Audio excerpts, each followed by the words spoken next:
திமுக மீது அப்செட்டில் திருமாவளவன். உருவாகிறது புதிய கூட்டணி. திமுகவுக்கு பாடம் புகட்ட தயார். திமுகவின் வெற்றியே அதன் கூட்டணி பலம்தான். குறிப்பாக பல பகுதிகளில் தேர்தல் முடிவுகளை பாதிக்கும் அளவுக்கு தாக்கம் கொண்ட விசிக தங்களுக்கு உரிய அரசியல் மதிப்பும் அதிகார பங்கும் வழங்கப்பட வேண்டும் என்ற நிலைப்பாட்டில் உறுதியாக உள்ளது. இந்த கோரிக்கை புறக்கணிக்கப்படுமானால் அது திமுக கூட்டணியின் மொத்த தேர்தல் கணக்கீட்டையே சிக்கலாக்கும் என்கின்ற கருத்து அரசியல் வட்டாரங்களில் வலுத்துள்ளது. திருமாவளவன் எடுத்துள்ள இந்த உறுதியான அரசியல் நிலை திமுக தலைமையகத்தில் கவனிக்கத்தக்க பதற்றத்தை ஏற்படுத்தியுள்ளதாக கூறப்படுகிறது.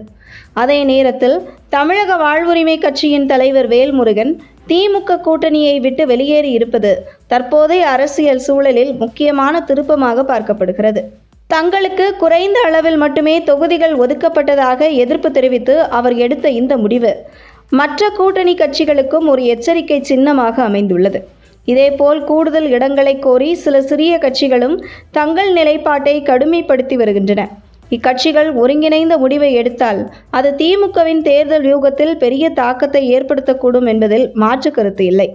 இதற்கிடையில் நடிகர் விஜய் தலைமையிலான தமிழக வெற்றிக் கழகம் தற்போதைய அரசியல் சூழலில் மாற்று சக்தியாக உருவெடுத்து வரும் நிலையில் திமுக கூட்டணியில் அதிருப்தியுடன் இருக்கும் கட்சிகள் விஜயுடன் இணையும் சூழல் உருவானால் அது தமிழக அரசியலில் புதிய அணி சேர்க்கைக்கு வழிவகுக்கும் என்ற எதிர்பார்ப்பு உள்ளது. குறிப்பாக விசிக, வேல்முருகன் மற்றும் இடதுசாரி கட்சிகள் ஒன்றிணைந்தால் ஒரு வலுவான மூன்றாவது அரசியல் கூட்டணி உருவாகும் வாய்ப்பு உள்ளது. முதலமைச்சர் மு.க. ஸ்டாலின் கடந்த காலங்களில் கூட்டணி கட்சிகளின் கோரிக்கைகளை பேச்சுவார்த்தை மூலம் சமாளித்து வந்தாலும் இம்முறை அதிக தொகுதி வேண்டும் என்ற கோரிக்கையை மையமாக வைத்து விசிக எடுத்துள்ள அணுகுமுறை வேறுபட்டதாக பார்க்கப்படுகிறது. திமுகவின் தேர்தல் பலம் அதன் தனிப்பட்ட வாக்கு வங்கி மட்டுமின்றி அதன் கூட்டணி கட்சிகளின் ஒருங்கிணைப்பாலும் பெரிதும் சார்ந்துள்ளது.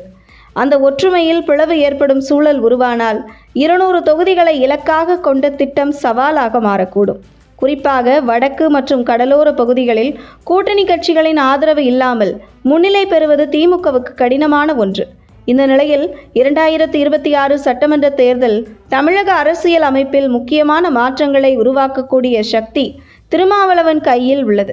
திருமாவளவன் எடுக்கும் இறுதி அரசியல் முடிவு ஒருபுறம் திமுக கூட்டணியின் எதிர்காலத்தையும் மறுபுறம் விஜயின் அரசியல் வளர்ச்சி பாதையையும் முடிவு செய்யும் முக்கிய காரணியாக அமையக்கூடும். சிறிய கட்சிகள் ஒன்றிணைந்து புதிய அணியை உருவாக்கும் சூழல் உருவானால் நீண்ட காலமாக நிலவி வரும் இருதுருவ அரசியல் அமைப்பில் மாற்றம் ஏற்பட வாய்ப்புள்ளது. ஆனால் திமுக கூட்டணியில் இருந்து வேல்முருகன் வெளியேறியது போன்று ஒரு துணிவான முடிவை எடுக்க திருமாவளவன் வாய்ப்பில்லை என்றும், காரணம் விசிகவில் இருக்கும் முக்கிய புள்ளிகள் திமுகவின் அனுதாபிகளாகவே மாறிவிட்டார்கள் என்கிறது அரசியல் வட்டாரங்கள்.